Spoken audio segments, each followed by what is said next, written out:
My guest this week is Perla Batalla. Perla is a Grammy-nominated singer-songwriter who's shared the stage with musicians such as Nick Cave, Rufus Wainwright, and Jackson Browne. It was Perla's early years touring with the celebrated Canadian poet Leonard Cohen that shaped her as an artist in her own right. In fact, Leonard Cohen said of Perla, "On stage, off stage, digital or analog, I love Perla Batalla." She's performed in venues as varied as the Sydney Opera House, Kennedy Center, Royce Hall, and Brighton Dome. And she's released 7 albums and co-written and appeared in 2 one-woman shows.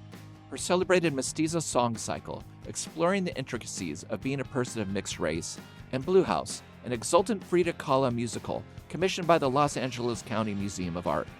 Perla has been honored with 2 Ateliated UN Awards, the Earth Charter Award for Extraordinary Devotion to Social and Economic Justice, and the Environmental Peacebuilding Award for advancing social justice through music. She currently divides her time between Ojai, California, and Barcelona, Spain, and her latest album, A Letter to Leonard Cohen, Tribute to a Friend, celebrates what would have been his 90th birthday. And it gives me great pleasure to welcome the Revolutions Per Movie, Perla Batalla. That's so good to see you. Thank you. I love that this is as close as I'll get to Leonard Cohen, kind of. You know, as a kid, that sepia-toned album staring at me as a child, like I couldn't crack it, right? You know, it's you have your parents' record collection and it's all you have. And obviously, as an adult, grew to love it.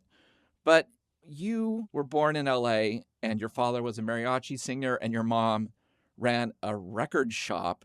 What is it like growing up in such a musical family? Because many of my guests did not have that opportunity.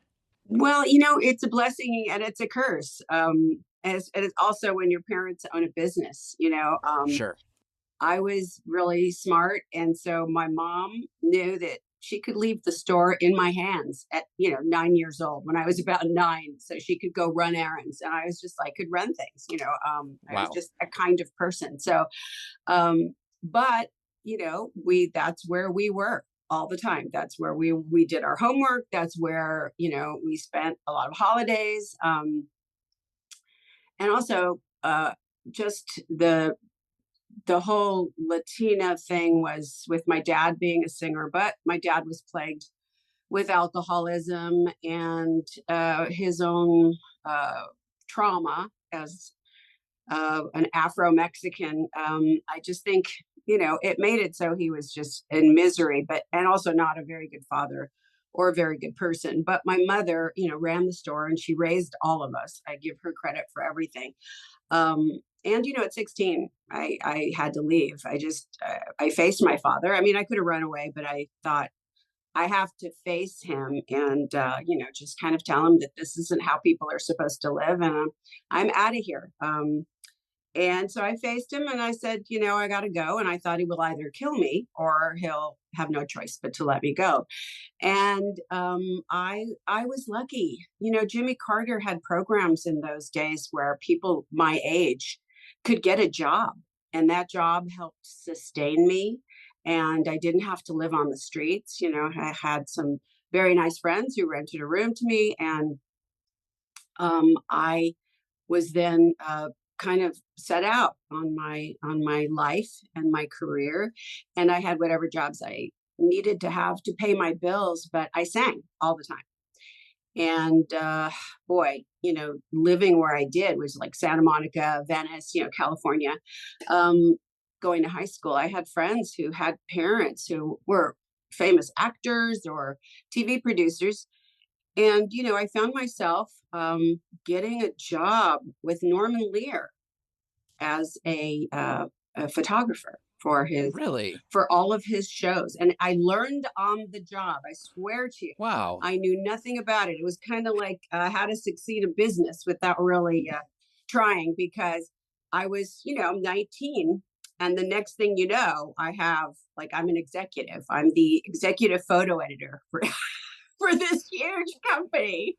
Wow. So what shows were you documenting? Oh, I was shooting One Day at a Time, the Jeffersons, Different Strokes, you name it. All of those shows. We had 10 shows in the top 10. So it was crazy. And I still sang 5 nights a week. So Right. it was, youth, you can only do that when you're really young. Oh, well, yeah, but, thank goodness you had the opportunity, you know? I know. I mean, I joined the union. I could have been, I could have made a lot of money in the world of shooting television shows, but that's not what I wanted to do. So I left this very lucrative job to go sing and do that and not make any money. Um, and so it's really unlikely that a girl like me that grew up in a, Latino family that had no real connections other than my friends whose people helped me get this job with Norman. And when I started singing, I didn't know anybody in the music business. I mean, my father was sort of a failed mariachi singer because he couldn't handle his alcoholism. So life was just always a huge challenge for him. And he dealt with racism a lot too, because he was, Afro-Mexican. So it was very, very dark, and he had a total, kinky hair. And he was, I know in the army, he was always, people just want to pick fights with him, and he was treated very badly, but that's how he got his American citizenship. And so anyway, he was very, very troubled, and it was really difficult as a kid to live with all that. But I love music. I love the arts. And I had a wonderful, teacher in junior high who believed in me, and that kind of got me going way more than the music that I was surrounded by as a kid, and way more than my father. My father was an example of what not to do. So I was never into drugs. I was never like I never drank too much. I was actually pretty focused on just taking care of myself, and a young girl trying to navigate the business. Also very tough, very tough. And, we just had to eat a lot of crap just to get through the next gig. And there were many, many challenges. But so anyway, again, unlikely that I would ever meet someone like Leonard Cohen, someone who's Right. not only this world-class poet, this gentleman who comes from great privilege and education, and even more bizarre, that we would become close friends. Right. So how did you meet? Yeah, well, Like, the Julie Christensen, who was the singer that she was hired on the spot without having to audition uh, with Leonard, because she knew all these players from Austin that were in his band, in the 70s. So she was given this gig, and at the time, I was kind of just trying to keep my head above water financially. And I got a day gig, Princess Cruises, putting information into a computer. The olden days, they were really old, scary machines, but that sort of was my job. And I was, because I'd left the TV business because I was singing in a jazz club many nights a week, but then I still needed to make a living. So that's why I got that job, and to help pay my bills. And I got a call, hey, Leonard Cohen is looking. Well, I had gotten fired from another job, a rock and roll job. I was, and I thought I had made it when I got that job. It didn't last long because it was with a former huge rock and roll star, and she was amazing, and I loved her. But the problem was, it was very loud. It was a lot of drinking, a lot of stuff that I just didn't do well. And so, being someone that didn't join in with all of that, I was already not part of the group. So I was fired, devastated. And I remember calling my mother, who was amazing, a real support system. But I called my mother, and my father answered the phone. I did not want to talk to my father. sure. And my mom, she was gone for the day, whatever. I couldn't talk to her. So my dad just sensed something was terribly wrong, because I was really upset and crying on the phone. And he says, "What's wrong?" Very sternly. And I said, "Well, I got fired from this job. And, I thought it was a big deal, and I'm humiliated and feel terrible." And my father just said, "Stop crying. This happened because something else even better is coming your way." And I believed him. For some reason, I calmed down. I got off the phone, and then I get this phone call. Um, literally. I think it was that day or the next day, Uh-huh. but it was right after this had happened. And you knew Julie from working with her? We had sung in those jazz bars in LA forever. Okay, because she's interesting too, because she had like one foot in the underground with like Chris D from the Flesh Eater. Not till later. Okay. Yeah, not till Okay, but later. that's So, very or interesting. maybe, no, you might be right. Yeah, the It's Divine been a while. Horseman So, and things like that. So, which I can yeah. imagine being in LA. This is where all this is happening for you, right? And I knew nothing about that world. Right. I was in the jazz world. I, sang, I did sessions, pop sessions and things like that. But I was more into I was a fan of the classical world. I was a fan of standards, jazz, that kind of stuff, and musical theater, frankly. And Julie and I really bonded when we did our jazz gigs together. She was so good at that stuff. And so anyway, she got this gig with Leonard immediately, and I guess she threw my name out there after they'd seen everybody in LA, and they had already been rehearsing for weeks, from what I understand. Wow. So I had I get the call, and my first response after getting the call was like, "Who's Leonard Cohen?" I have no idea who this guy is. So, I go to Tower Records on Sunset and I grab everything I could find, mostly cassettes, and I listened to this stuff. And I thought, and man, music, I mean, it was open wide in that period of time, but also it was also very lacking for me, coming from a language, Spanish language, coming from music that is very poetic, and the language itself is poetic. I thought, a lot of the stuff that I was paid to go sing was just awful. It was awful. And it lacked poetry and lacked, any kind of real, for me, emotional depth. So listening to Leonard Cohen, I was blown away. I said, who, this person has a career. It gave me hope for the future. Yeah. And he had a very big career in most of Europe. And a late career too. I mean, he really he started writing songs when he was 30, he said. Yeah. Which is incredible. It's incredible. But I think he was, dipping his toe in the water of performing early on, like in college. He did a little performing back then. So that sort of, got him interested in using his poetry to write songs. So when I met him, it was so funny because I let the music dictate. As I'm listening to the music, I only had, 12 hours before I was going to meet him. Listening to the music, it was going to dictate everything, like, how I was going to approach, although the new record wasn't out. So I didn't know what I was going to be auditioning with. I just heard his older stuff. And they said, don't prepare anything, just come in. We'll show you what we're doing. And you either jump in, sink or swim, I think. So I was like, great. I'm good at that, especially with Julie. We had a real musical understanding of one another, and we would oftentimes not even talk about it, but just sing together, switch parts in the middle, just do these wild things that really worked. So I had confidence in that, and I just showed up, and I, also that music dictated what I was going to wear, first impressions, very, very important. So I get dressed and I get to the studio, and his musical director says to me, "Oh, Leonard wants to meet you first. He really has to get a feel for who you are just by saying hello." And I said, "Sure."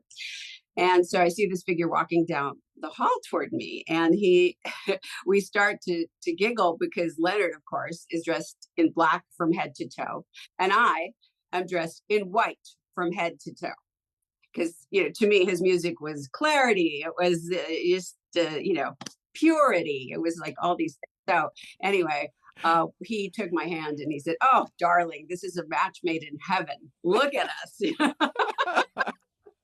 Well, it's so funny because, besides discovering his records, later in my life, at the video store, we had various documentaries about him beyond the one we're going to talk about today.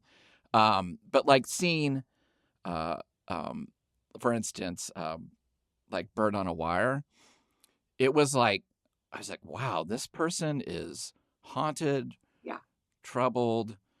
Everybody wants to know every thought, every heartbeat. It was like the pressure was large.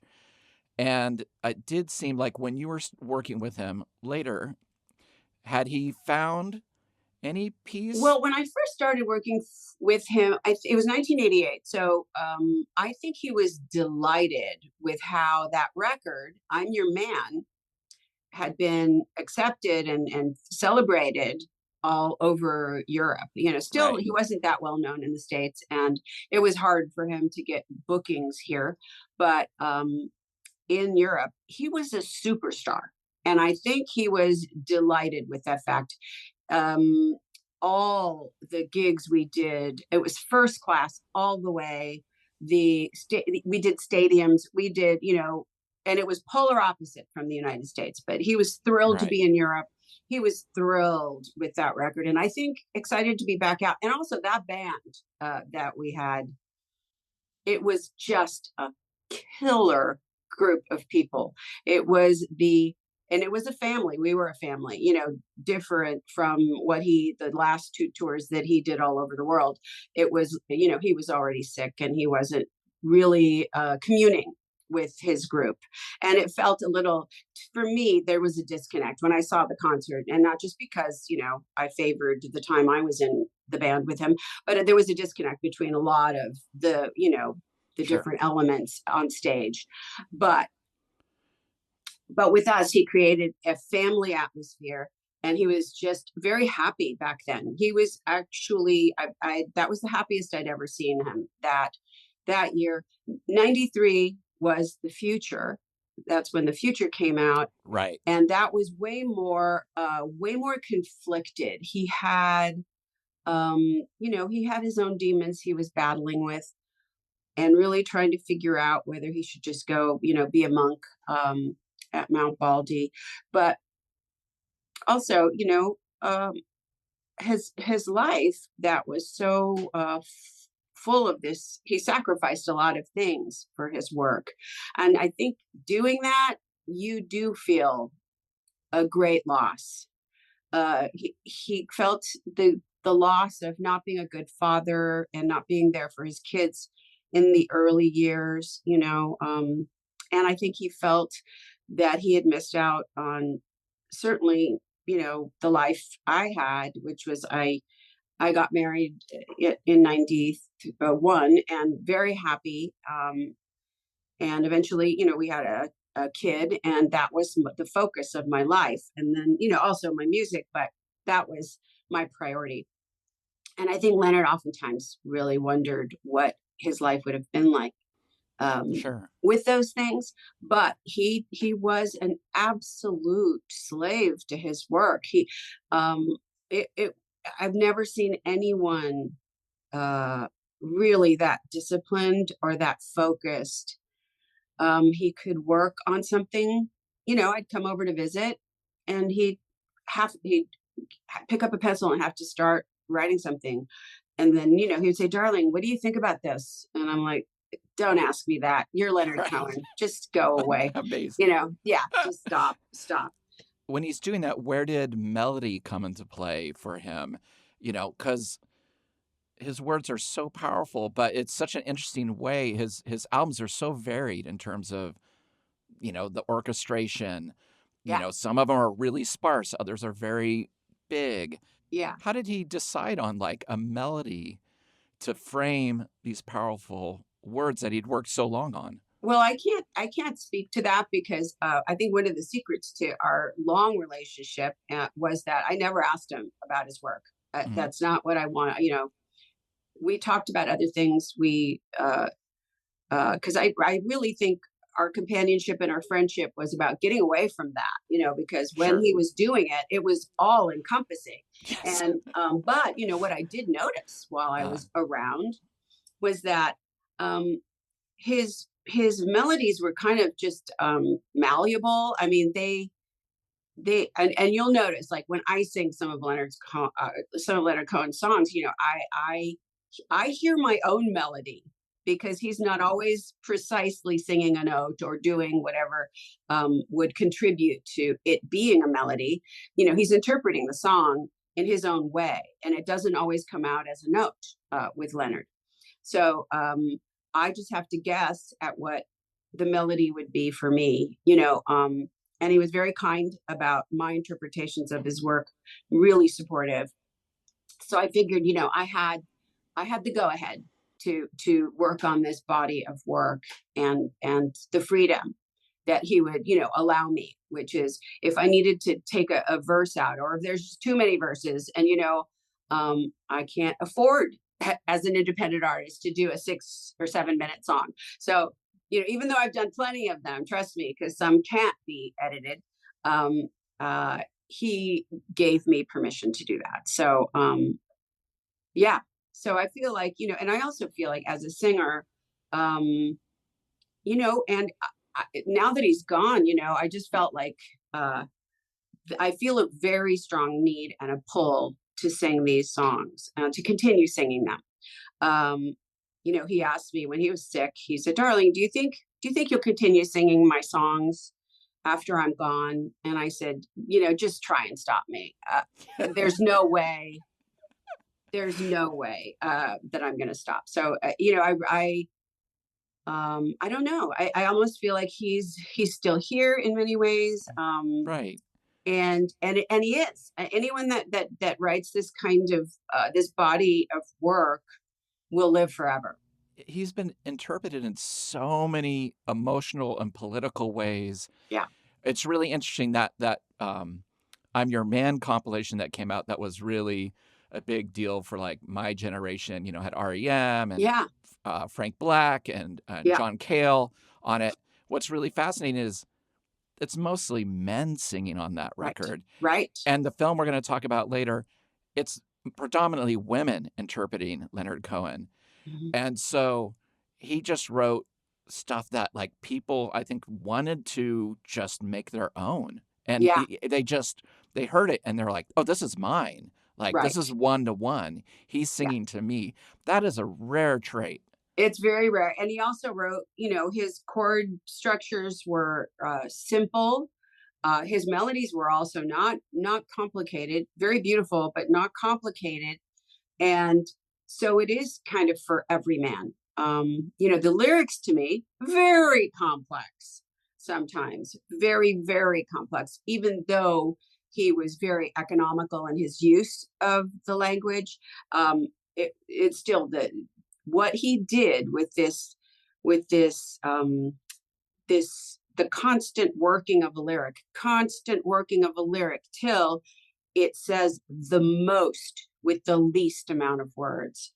That it gives me goosebumps just to think about that. That is the greatness of Leonard Cohen, and that is also the commitment that Leonard had that so few songwriters have. Yeah, the tale of him writing Hallelujah and recording it and then reinterpreting it himself with new verses, and then people, even in the concert film, deciding what we're going to use, what matters to me, like pulling things from the first version, the second one. It was like people could create their own version of it, but it never suffered because every single moment of those lyrics is just, like you said, concise. And like it's just, he's whittled it down and worked on. I've just read things and heard him talk about, you put the time in, you're not necessarily going to get there every day, but you put the time in. And it's just awe-inspiring. So when you're doing your record, your current record, your tribute to him, and your relationship with him as a friend, how do you look at a career this vast and decide how you're going to whittle it down politically, emotionally, stylistically? Well, that's really interesting because the first time I tackled a Leonard Cohen song was pretty much because I was coerced by Leonard into doing it. After we got off the road in 1988, he was giving a party for his Zen teacher, for Roshi, and he asked me to be the musical director for the whole evening. And I said, absolutely, I'll do whatever you need. And then he said, and I want you to sing a song. And I said, okay, but what song shall I choose? He goes, oh no, I have a song in mind for you to sing. And so he gave me Bird on the Wire. And I just said, no, there's no way I can sing this song, Leonard. After watching Leonard sing it night after night after night. And he's masterful on stage, especially back then. He was on fire back then. He was funny. He was just beautifully free in his way of singing, and he was very excited about our band. So he really tried new things all the time, and it was exciting to watch him. And I was riveted every night. So I said, "No, Leonard, I cannot do that. You sing it, and I'll sing backup for you." And he said, "No, I'm not singing. I'm not singing the entire night. I just think I'm throwing the party. I think that's enough. I want you to sing it." And I said, "Well, let me work on it. And if I can feel it within my body, and if it speaks to me, I will do it. And if it doesn't," he said, "yes, I will accept your no, but do live with it. See how it feels, blah, blah, blah." So a really sweet friend of mine played with me for hours on this song. And because, I can only sing a song if it feels like it's part of my body. And boy, after, 7.5 hours of working on this song, I just said, oh, something is happening. And in my moment of arrogance, I said, "I think I own this song now." And my friend said to me, "Don't kid yourself. This song owns you." Oh my God. And that got me hooked. Once I started with that song, and it took time to have it sink into part of my, soul. Once I did that, I said, "Okay, what else can I tackle? What else can I live with? What else can?" And Leonard was very, very open and accepting to any way I wanted to treat a song. He was very excited about new ways to hear his songs. Yeah. Was there ever one that just was too impenetrable to make your own? Well, yeah, there are songs that I love, but that I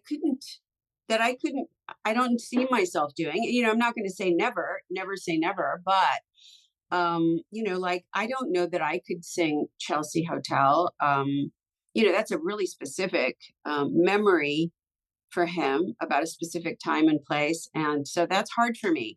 Also, as a woman, I think it's hard for me, but I've recently been doing some shows in New York with a Broadway personality, Patrick Page, who was in Hades Town, and he contacted me saying, "Oh, we should do a show of Leonard Cohen tunes. I'm such a huge fan." And I said, "This is really interesting."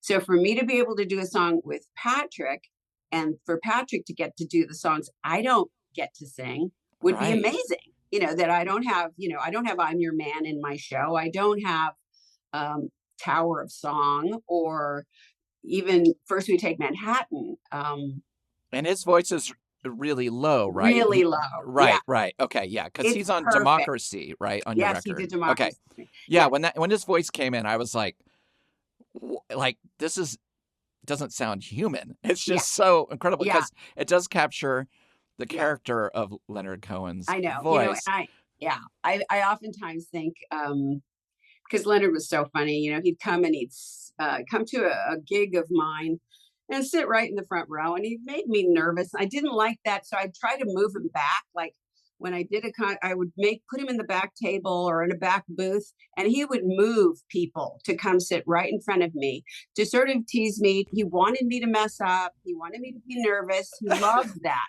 He was a real little trickster, and he knew that. And I always yelled at him afterwards. But I really think he comes to me in different ways. And through this getting to work with Patrick Page, I think it's Leonard. I mean, I really do. I think Leonard made that happen. There's no way that could have happened otherwise. It's just like, it's just very highly unlikely, but it happened, and we're doing this. And Patrick Page is a very busy man doing Broadway and movies, and he makes the time for us to go do these concerts, so it's a lot of fun. And those songs, the ones that Patrick sings, aren't songs that I've tackled yet, but there's such a body of work there. I'll never run out of songs to sing, especially, Leonard songs. It's also really surprising, and it's in the film as well. I'm Your Man. How many incredible singers whose range is vast interpret his music. Hmm. Like, like for instance, when you're covering A Thousand Kisses Deep Yeah.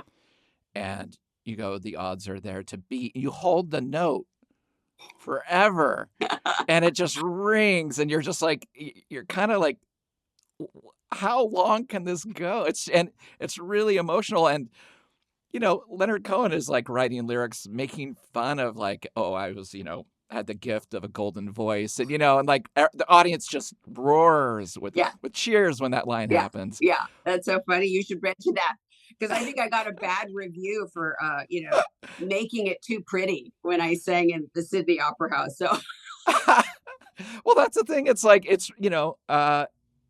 he found emotion in a different way because again, it was him spilling out everything. Like the song Democracy, right? mm, I don't know. You can't half-ass it emotionally. You know what I mean? no. Well, I can't half-ass emotionally anything. And I did, Leonard called me before his last tour. He was just not feeling great and said, "How do I get through this? How do I um, preserve my energy to get through this tour?" And I said, "Well, you can't you can't cheat your way through the songs. That's not possible. Right. But what you can do, which is he did take my advice. So I'm really happy that he did. I said, what you can do is just show up just before the gig and leave immediately after. Don't stick around. Don't chit chat. Don't engage because that uses your emotional and any of the emotional reserves that you have. You and that's what really exhausts a body. You know, and I always end up getting pneumonia after I finish a tour Sure. in Europe because you have to keep moving and it's night after night after night. Yes. And you give everything you have to give and you're living with your band every day, so you're living every emotion that everyone's going, especially if you're a feeling person, and so it's exhausting and it really does take it all out of you. And I remember Jennifer Warnes talking about that too, because she hardly toured very much because of that. She's a very, very feeling person that had a lot of difficulty doing it night after night. And Leonard and he did it. He actually got through that tour. And I mean, he did get sick a couple of times where he couldn't perform, but I think for the most part, he got through it. Although it might have cost him his life. I don't know. You have two originals on a body of work by Leonard Cohen. What was it about those songs that felt right to put in alongside this? Oh, great question. Because a lot of people would say, "How dare you?" Um, which which I agree. How no, how dare I? Yeah. The truth is, since this was basically my love letter to Leonard, Mm-hmm. because the other album I did Bird on the Wire, which was a tribute to Leonard as well, but that was before Leonard had passed away, and he was there, and he was highly supportive of everything. And this one was different. This was like, Leonard's gone now. How do I thank him for what he's given me? And he's given me everything. He really has. I Awakened was a song that I wrote about what he did for me. Like, he awakened this world of speaking up for yourself through your art, through your writing, and the he awakened in me the courage that it took for me, a person from no privilege, from I still don't have any money, I don't own a house or anything. I feel like he gave me that takes a lot of courage to say, fuck it, I am going to be an artist. That's who I am, and I have no choice. So Leonard kind of made it okay for me to proclaim that and to let the world awaken this artistic journey that I was going to be on. So that song needed to be on the album. The other song I wrote, All of Your First Name, I wrote with a great friend, Deborah Holland, because I wanted to write about my relationship with Leonard. I always get asked, were you lovers? You two were so close. You're so cute together. Were you lovers? And, my first, when anyone asks that, my first response is, how dare you? It was deeper than that. That other stuff is silly. It's for normal mortals. What Right. we had was way, way deeper than any of that. So that's why I had to write that song. But did you find, when you were in his orbit, people did want to understand him, right? They wanted to get some stuff from him. They did. And I think a lot of times, and Leonard would, he didn't particularly like feeling that way if someone was approaching him like that. And I think a lot of times, if people did approach him that way, he had no problem blocking you from his life, because he didn't have time for that. And he didn't particularly like interviews, and Right. and he would actually just avoid people that were trying to get him to do something. So yeah, and that's why, and I knew that. I and I didn't want that to be what our relationship was about either. I just wanted to be his friend. I wanted to enjoy his company, which was very enjoyable. I would have never spent any time. I know my whole life, just around my periphery, I've been surrounded by famous people and very wealthy people, which is also, it's just surprising. But just because I grew up in Santa Monica, my friends all had parents that were TV stars, stage actors, whatever. So I was surrounded by these people. And unless, if you were really messed up and not going to inspire me in some way, I was not interested. No matter how I could gain by being your friend or gain by being, a confidant, I was just not interested in it. And once I got married and had a kid, boy, my time was about that. It wasn't going to be about all these famous, folks. I just couldn't stay in touch with everybody. I had a family life. Well, it's interesting. You talk about Leonard not really wanting to do what he didn't want to do. And this film, I'm Your Man, is interesting because he's not really in it. There is some interview stuff, and at the end, he performs one song. What is the trajectory of this film getting Okay, made? let me say, because at this point in my life, nobody cares. I don't need to, be careful. This movie never would have happened had I not answered the phone call that Leonard wouldn't. Oh, wow. Leanne Lunson, the director of this film, kept calling Leonard with no response whatsoever. And Hal Wilner, by the way, Hal Wilner, the genius that is Hal Wilner. Oh, gosh. Yeah. The concert that this is based on, I don't even know why the film is called I'm Your Man, because the concert was called Came So Far for Beauty. And that's Hal Wilner's, dream child. And Hal Wilner was, just so people know, total musical hero. He produced like Laurie Anderson and Marianne Faithfull and Lou Reed. He did night music. The music of Nino Rota, he did that. Yeah. And SNL, he was really involved in bringing all sorts of weirdos to that show. Oh, brilliant. And so Hal, called me to do this concert, and I had conflicting things going on. And at first I said no. And then, and it was the concert in Prospect Park, which the first time we did this concert, and Laurie Anderson was part of it. The cast was amazing. And a lot of these people I'd never heard of. I'd never heard of Nick Cave. I'd never heard of, a lot of people in the cast, the McGarrett Goals. There were a lot of people I didn't know about, but Hal really fascinated me. And we met him when we did night music with Leonard.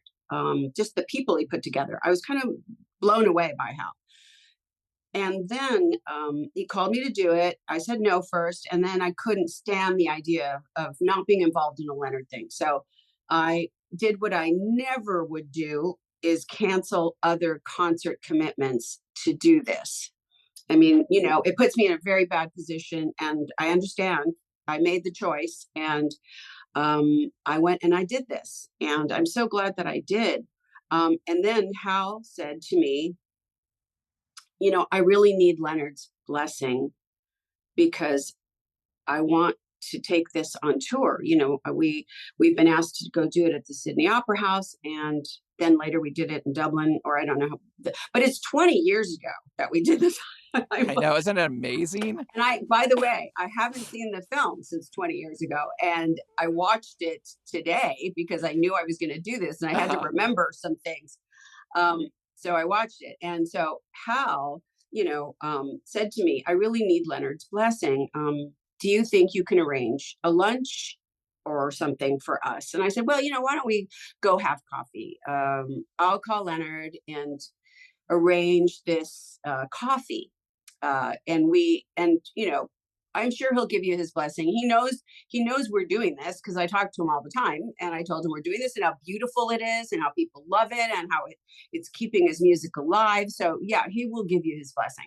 But I also had my own little conniving thought, because Hal, being the weirdo that he was, Yes. the beloved weirdo, he didn't want Julie and I to sing Anthem. He was like, "It's just too pretty. I don't want, And I said, "You're nuts if you don't want us to sing that song. It's really important." It was the one song that Leonard wanted sung when he won the Governor General's Award. It means a lot to him. And he picked us to sing it in Canada when he could have picked anybody. Right. He could have picked Celine Dion, for crying out loud. So anyway, at lunch, at the coffee we had, I just said to Hal, "So Hal, you don't want Julie and I to sing Anthem," which I think is a real shame. Because Leonard, don't you think that would be really great if we sang Anthem in the show? And Leonard said, "Oh, of course. Oh, Hal, you should have been there when they did it in Canada. It was so gorgeous." And of course, Hal had no choice at that point. So right. The song was in the show. And Julie and I had our moment, our tiny little moment. Oh, it's a great moment. I mean, I love it. Yeah. Yeah. So watching it back after all this time, I mean, it's so funny to think you're being surrounded by these people that, are iconic, but you weren't necessarily aware of yet. Like Nick Cave has a definite different energy than, let's Jarvis say, Cocker. I didn't know Jarvis Cocker, right? Anthony. Beth Orton, never heard of her. And they're all killing it in their own way. Right. How did the show transform from the initial show that you did to the Sydney Opera House? Had it gotten kind of refined by then, or was it still pretty loose? No. Well, that's funny. I really think with the magic of Hal Wilner, and I keep going back to Hal because he truly, I wish someone had done actually a film about this, a documentary about the concert, because everyone was so interesting and everyone had their own struggles they were going through, and Hal put us all together, and everyone was supportive, which was so lovely. And we became like, we were at camp or something. We were at summer camp, and everyone was a little afraid and a little nervous, and Sure.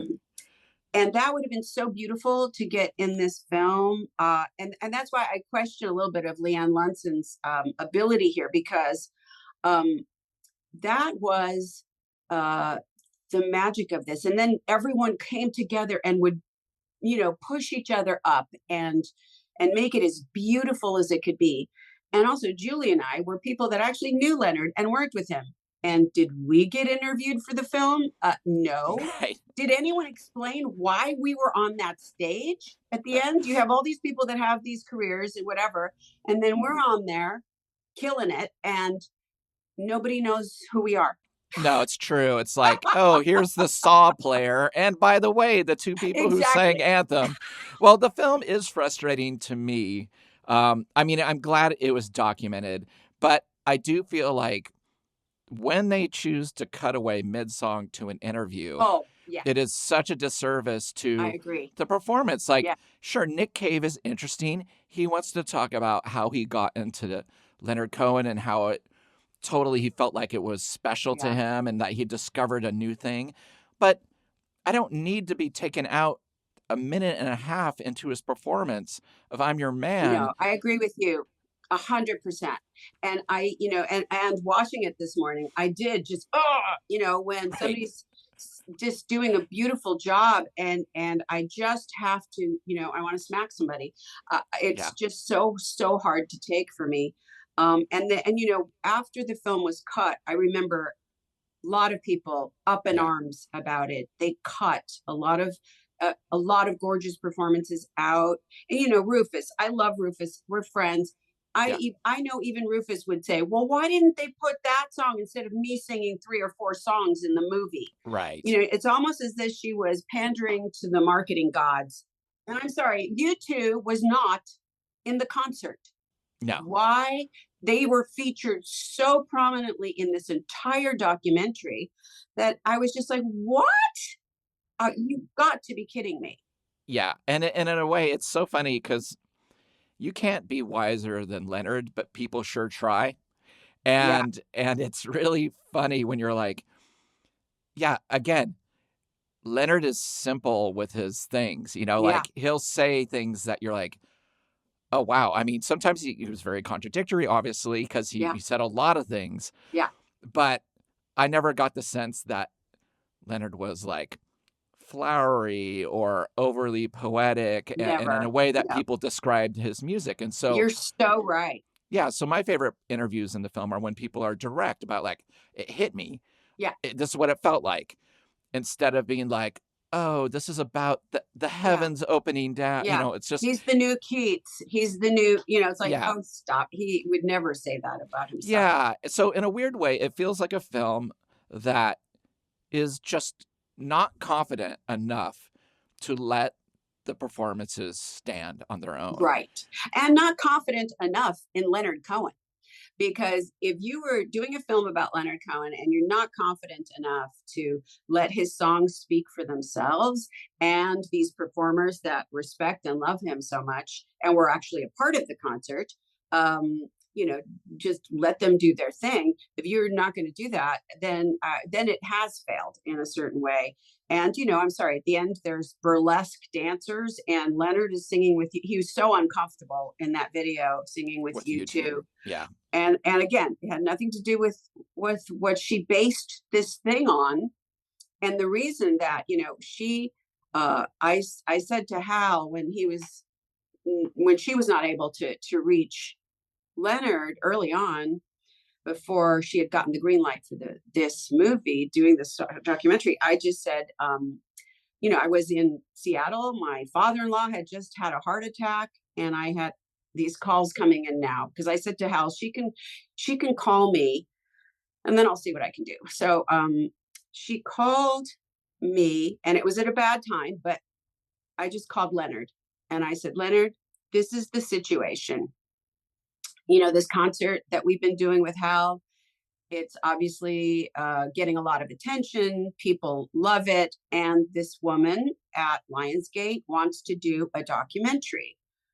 And it was so funny because Mel Gibson's involved. So why he would want to do a film about a Jew, I don't know. Wait, But how is he involved? he was one of the co-producers.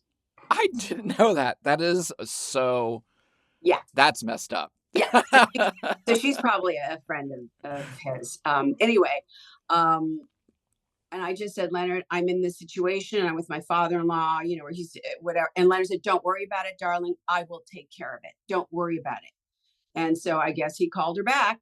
Right. And that's how we are here talking about this. But, the musicians also, I mean, I thought they were overlooked in a way that they were every single one of them so talented and so accomplished to just wash over them and move on. Yeah, it was splitting the atom on two different ways to Yeah, do the film. It split it as being like this, great document of this concert film, and like The Last Waltz pulls it off, right? exactly. And they Yeah, know when to have an interview. It's not in the middle of a song. right, You know what I mean? Like right. they take very few breaths to Yeah, tell that story. yeah, And then, yeah, of course, Leonard Cohen, the more time you can spend with him, the more wisdom you get. You Absolutely. want that too. So I Yeah. understand that there needs to be that too. Yeah. But they don't coexist very well in this film. And so it's really funny talking to you about it because in a way it's like, well, there's quite a few documentaries about him. There's other, live stuff you can watch, but it is kind of like a shame because there are I just want to see some of these performances in their entirety. And watching this today made me want to, call Pomegranate Arts, who is part of the production team, and say, we did film these, didn't we? Did we film Right. Dublin? Did we film somebody else? Did they film this stuff? Because I would love, there are some gorgeous, heartbreaking moments that are not in this film. Many heartbreaking, beautiful moments that did not make it to this film. When it came time to shoot the film, did it feel like a different performance? No, no, Okay. because I'll tell you, the this is a big plus, is that they stayed out of our way. We never knew, or you would never know by just looking around the room, that we were so into the work that somebody was filming a documentary. We forgot they were there. So that was really good. That was really, really good. But I would just like to see the concert footage, and I'd like to listen to all of it. When you see Jarvis Cocker doing his little Yeah, locomotion movement thing, you're like, all yeah, right, like yeah. everyone, and I love it because everyone, not everyone, but the majority of people on the stage are loving, I will say lovingly, weirdos. Yes, yeah, They're absolutely. esoteric people Yeah, who are iconic in terms of how comfortable they are in their own skin, yeah, and yeah, for them to reinterpret this stuff is just incredible. So yeah, but again, it's what we have, yeah. and I'm thankful for it. So did the artists get to choose their songs, or how did Hal work this out? No, I think Hal chose most artists' music, other than, Okay. I chose my songs. But everyone else got to choose, or he chose the songs, unless somebody had a favorite. He always listened to what artists had to say, and I'm sure some people have their favorites that they wanted to do. I know Nick Cave was a very, very much devoted, devotee of Leonard Cohen, so he had his favorites, and he was thrilled with what he got to sing. But yeah, it really was an open, it was an open forum. Like, for instance, Steve Bernstein, the musical director, who, he's doing a show at Carnegie Hall in March. So, he's no slouch. He's very accomplished. There have been enormous stories about Steve and his, he's almost like a music scholar, horns, everything. He's just really wonderful. But Steve said to me, and I didn't know him that well, and I Uh-huh. thought, oh, the guy, he's a New Yorker, and he's a little, heavy-handed with his speech sometimes. And he said, Peril, I came up with a new arrangement for Bird on the Wire. And I, of course, immediately wanted to save everybody's time and say, no, you may not do that. I like my Right. arrangement just fine, and Right. how much time I put into making it. I didn't want to just throw that out. But because it's sort of this positive atmosphere of working together, I said, sure, let's do it. I will listen to it out of respect. And I did. And then I had to figure out how to say no in a very nice way so he doesn't hate me. Um, and he was completely accepting, appreciated that I listened to it. And there was that wonderful, like, let's work together, camaraderie. Well, I am such, how do I say this? Listeners of the show will know that music destroys me. I'm an easy crier, right? Oh, me too. Yeah. So how do you perform some of these without just not getting wrecked? I don't. Okay. It's really interesting. After Leonard died, I mean, I was in Europe when I got the news, and as you know, it was the first time that we elected a really, really sketchy president, 2016, and then so I'm in shock. I'm flying to Paris just as the election results are coming in. I get there, I'm in absolute shock, and then the next day, the news that Leonard's passed away. And I knew it was coming, but I was just taken by the way. I was just wrecked. And I was traveling around just in Europe having, I was just having a vacation for myself because I'd worked really hard that fall, and I just needed a little break. And I had friends there I was going to meet up with. So now I'm just a mess. And I take a train to Barcelona, and I was sitting reading Patti Smith, a book, and then, just kind of by myself. And at the end of the train ride, the man that'd been sitting across from me the whole time comes over and he says, "I'm really sorry for your loss. And can I help you with your bags? I'll take them." It makes me cry just thinking about it. But he was very sweet. And then I get to Barcelona and I see a good friend of mine who's a musician and an artist and a lovely human being. And I said, "How am I going to get through any of these songs without just weeping?" And and he got very stern with me, and he said, "Do what we do here in Spain. We sing and we cry at the same time." So that's what I do. I mean, there's songs I can't get through. Yeah. The one thing that is lovely about the film is you feel that from every performer. Like no one, I mean, U2's thing is different because it is stylized and it's directed and it's, But just seeing like Beth Orton do things her way, the way you and Julie do Anthem. Yeah. It just everyone, it's so varied. And it's, I love that also Hal seemed to get like, all right, we need some stuff with some levity here. And we need some stuff that's going to destroy you, which is one of the great things about Leonard Cohen. Absolutely. And, that's what I appreciate that Hal did that because, Leonard was like that. He was very, very funny. And so, I appreciated that too. And, you can see just a little bit of it in the film, which I thought was really sweet. Like, if so-and-so had just finished a song and then they walked past me and Julie, we were always going to touch each other and, give each other a little bit of a love pat, like, great job. It was, and, Nick Cave doesn't need me to tell him he did a great job, but we were all just sort of doing that for one another. It was very sweet. I did like that. That's funny. It's in my notes here. Whenever they had somebody leave the stage and they gave the time to see them exit, it's something that I always loved, like in Stop Making Sense or The Last Waltz or things where you get some time to see the space of the stage. Yeah. You get to see I didn't know that there was somebody back there sitting in the wing, like you start putting the puzzle together.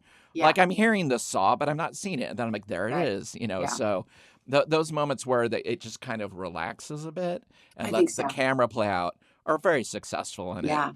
Is there a reason that Laurie Anderson was not in the film, or was she not able to travel? Or it only must have had to do with the fact that she had other commitments. That's probably the only reason. Because both Laurie and Lou Reed were in Dublin with us, and oh wow, we had so much fun with them. Oh my God! And also, oh gosh, what was the woman's name? This is wonderful actor whose sister is Catherine, the Canadian comedian who's in all these. Catherine O'Hara. Catherine O'Hara's sister. Yes, she used to sing with her on SCTV sketches. So she came in and did one of Leonard's bizarre, the songs that he did when he was mad at his record company, and they're just really bizarre and hilariously ridiculous. He said, I'm going to write all my songs on the computer. So it's Leonard putting stuff into the computer, and these bizarre songs came, like Dear Heather, I think was the name of the album. So she sang one of those weird songs, and it was hilarious. It was so fabulous. But, it's just like those moments are moments that I will never, ever forget. I want to thank you so much, Perla, for coming on the show. This has been incredible. As somebody who is still trying to crack Leonard Cohen, I know it can never be done. No, but it goes where the wind goes. You know what I mean? Like, again, he was human. It's so weird to forget. Like, you just watch these films, you read the books, and you listen to the records, and you forget, oh yeah, he was just somebody who also like Rufus mentions in the film would be cooking in his underwear. Oh, well, but even more than that, Leonard, you just read the lyrics, just look at the lyrics, and he tells you how flawed he is. Some people just don't go that deep to really notice sometimes, but he will tell you all those things. It's not a secret. My daughter, when she was like 2.5, said something like, Mom, people will show you who they are. You just have to listen. That's genius. But that's Leonard. He everything he's written, it's in the writing. All the things he's failed at are there for your enjoyment. Yeah, amazing. Well, at the end of every episode, I ask the same question, but I tailor it depending on what we're talking about. Okay. So on a scale from 1 to 7, with 1 being the lowest and 7 being the highest, how many years of Leonard Cohen writing the perfect song do you give the film I'm Your Man? I'm going to get into trouble. You're trying to get me into trouble. Hey, don't worry about it. I got your back. I'm Your Man. Oh my God. That's one I may never be able to answer. I mean, like we said, there are things about it that were beautiful and well done, and then other things that were so chopped up and put in little compartments. And oh God, I don't know. Somewhere in the middle. I'm going to tell you here. I gave it a 5. I give it 5 years. That's it's definitely flawed. Yeah, but it is also what we have, like I said, and the things that are great in it are great, and it's the people. Yeah, and even as frustrating as it is for it to cut away to Leonard, the moments that they do are fascinating. Mm-hmm. Well, he's fascinating, yes, but it could have been cut differently, where you don't, impede on a performance. No, having it is everything. Yeah. So I'm going to say 5, and you're going to say, oh, you just showed me. Okay, secretly. Okay, that's good. I know now. Oh my goodness, you people would freak out. But that's what we got.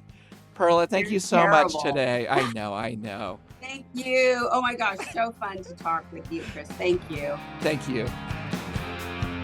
Thank you for listening to Revolutions Per Movie. We release new episodes every Thursday on your favorite podcast app and additional bonus episodes every Sunday on our Patreon.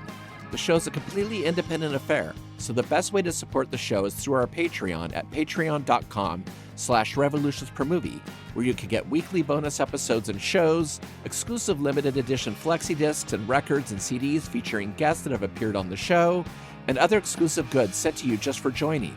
You can follow us on social media at Revolutions Per Movie and also find out more information about our various guests in the episode show notes. Thanks again, and we'll see you next week. Bye!